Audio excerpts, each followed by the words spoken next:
दोस्तों, मैं हूं डॉक्टर मुकेश अग्रवाल करनाल प्लस की टीम के साथ।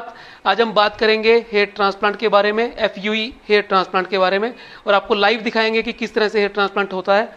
आप देख रहे हैं डॉक्टर्स की टीम ग्राफ्ट लगा रही है, इम्प्लांट कर रही है ग्राफ्ट को। इम्प्लांटर उनके हाथ में है, फोर्सेप है, और उससे एक एक ग्राफ्ट को वो बड़े ही ध्यान से और बड़े ही प्रेसाइज तरीके से पेशेंट के जो ग्रोटिंग की होती है उसके अंदर वो एक एक ग्राफ्ट बड़े तरीके से लगाते हैं।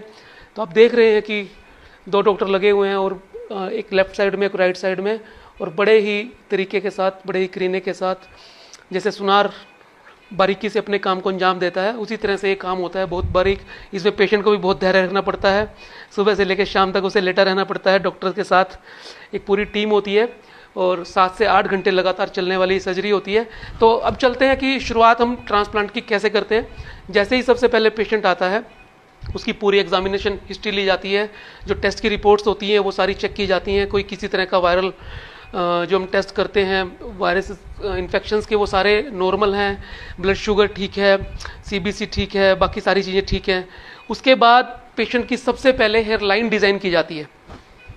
आप देख रहे हैं, बीच में आपको दिखा दूं, ये मॉनिटर है, इसके अंदर ऑक्सीजन पेशेंट का 99.5 है, और पल्स रेट और BP आप सारा देख रहे हैं 128, 77, इस तरह से पल्स रेट और इस मॉनिटर के अंदर कंटिन्यूटी में चलता रहता है पूरा का पूरा। तो सबसे पहले हम पेशेंट की हेयरलाइन डिज़ाइन करते हैं, और सबसे इंपॉर्टेंट और सबसे मुश्किल काम होता है हेयरलाइन को डिज़ाइन करना। अगर हेयरलाइन डिज़ाइन अच्छे से हुई है तो ट्रांसप्लांट का लुक बहुत अच्छा आता है। एस्थेटिक सर्जरी होती है, ये कॉस्मेटिक सर्जरी होती है, तो इसलिए ये मैथमेटिकल कैलकुलेशंस की जाती हैं, कितना पेशेंट की एज के हिसाब से, उसके सेक्स के हिसाब से, उसकी रेस के हिसाब से किस तरह से हमें हेयरलाइन को डिज़ाइन करना होता है। इस पर काफ़ी मेहनत और काफ़ी समय हमें लगाना होता है। एक बार हेयरलाइन डिज़ाइन अच्छे से हो जाए फिर ट्रिमिंग की जाती है, बालों को निकाल दिया जाता है ट्रिमर के द्वारा। जब बालों को ट्रिम किया जाता है उसके बाद फिर लोकल एनेस्थीसिया देने से पहले उसकी टेस्टिंग की जाती है कि पेशेंट को जो लोकल एनेस्थीसिया दिया जाने वाला है वो कहीं पेशेंट को एलर्जी तो ना कर दे। उस टेस्टिंग के बाद पेशेंट को OT टेबल पे ले लिया जाता है, उसके कपड़े चेंज कर दिए जाते हैं, उसकी पहले डिसइंफेक्टेंट कर दिया जाता है डिसइंफेक्टेंट से। उसके बाद काम शुरू होता है डॉक्टर्स की टीम का, जो असली काम है। सबसे पहले डोनर एरिया, जो कि सबसे अच्छा हॉस्पिटल माना जाता है, वहाँ से पेशेंट के ग्राफ्ट एक एक करके निकाले जाते हैं। उसके लिए जो इंस्ट्रूमेंट्स यूज़ किए जाते हैं बहुत ही खास इंस्ट्रूमेंट होते हैं वो, और बड़े ही उसके अंदर जो प्लांटर यूज़ किए जाते हैं वो बहुत स्पेसिफिक प्लांटर होते हैं। तो उनसे बालों को एक एक करके FUE में निकाला जाता है, और इस तरह से निकाला जाता है कि पेशेंट के बाल डोनर एरिया से भी ज़्यादा ना निकले, और जितने हमें रिसिपिएंट एरिया पे चाहिए उस हिसाब से पेशेंट के बालों को डोनर एरिया से निकाल लिया जाता है।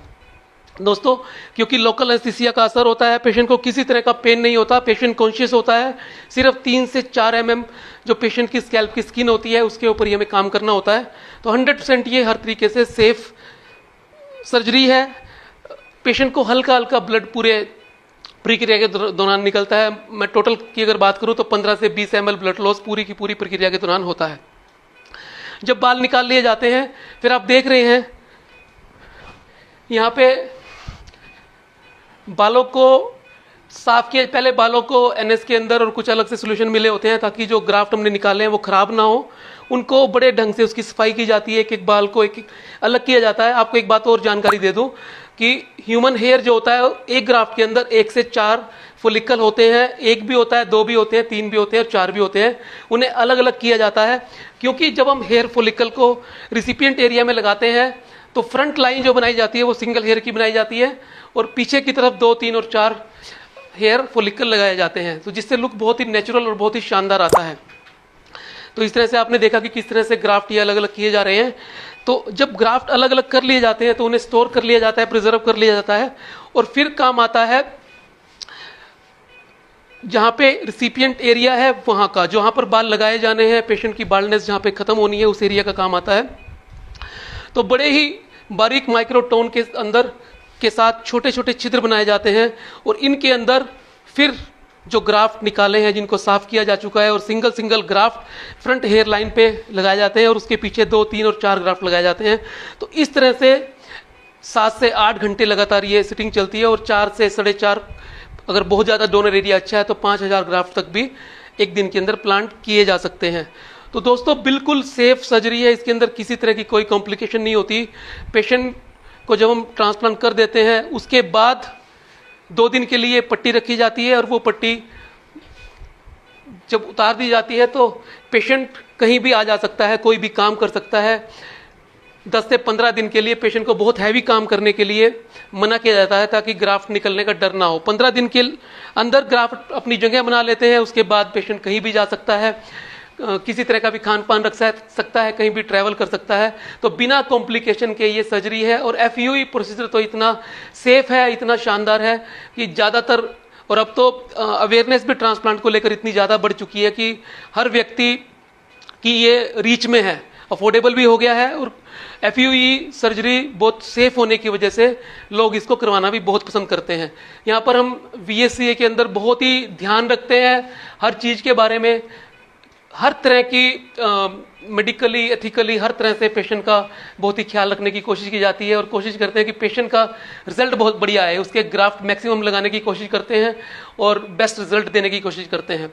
आप VSCA के भी YouTube चैनल पे ट्रांसप्लांट FUE से संबंधित बहुत सारे वीडियो आप देख सकते हैं। आज करनाल प्लस की टीम VSCA के अंदर आई और हमने कोशिश की आपको सारी लाइव प्रक्रिया समझाने की, दिखाने की। मैं उम्मीद करता हूं आपको ये वीडियो अच्छा लगा होगा। अगर अच्छा लगा है तो आप इसे शेयर करना ना भूलें। और करनाल प्लस का अपना YouTube चैनल भी है, Facebook चैनल भी है, ऐसे ही VSCA का अपना Facebook और YouTube चैनल है, उनको भी आप लाइक और शेयर अवश्य करिए। मिलते हैं फिर अगले वीडियो में, तब तक के लिए नमस्कार।